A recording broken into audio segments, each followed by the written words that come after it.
مصر والجزائر أقصاهم التحكيم السيء من البطولة. جابت أحد الجزائر الصحفيين كاع قبل تصور. مباراة مصر قال للكابتن حسام نعرف حسن: المغرب عندها مشكل مع تصريحاتك الجزائر، الأخيرة يا كابتن فهمت كيفاش بشكل خاطئ. نتصور ممكن فقال له المغاربين الكابتن حسام تفهموا. حسن: لماذا؟ أنا قلت سبب إقصاء المنتخب المصري والمنتخب الجزائري من البطولة هو والتقصير التحكيم المغرب السيء. لماذا يغضبون من هذا الكلام؟ ثم قال فهموا. الكابتن حسام حسن للصحفي: هل التحكيم كان جيدا؟ لماذا لم تجيبني؟ هل التحكيم كان جيدا؟ التحكيم أقصى الجزائر وأقصى مصر من البطولة، وهذا رأيي، لكننا نكن للمغرب كل الاحترام ولجميع المنتخبات المشاركة في البطولة.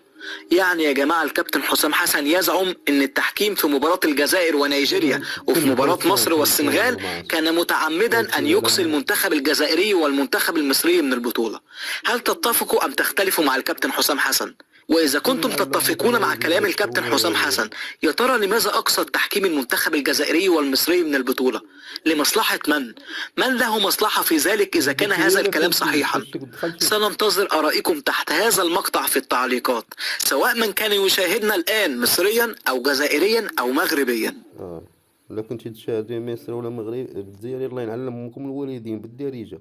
إلا كنتوا لا تخسروا ماتش تقلبوا وجهكم. نسمع مؤخرا عن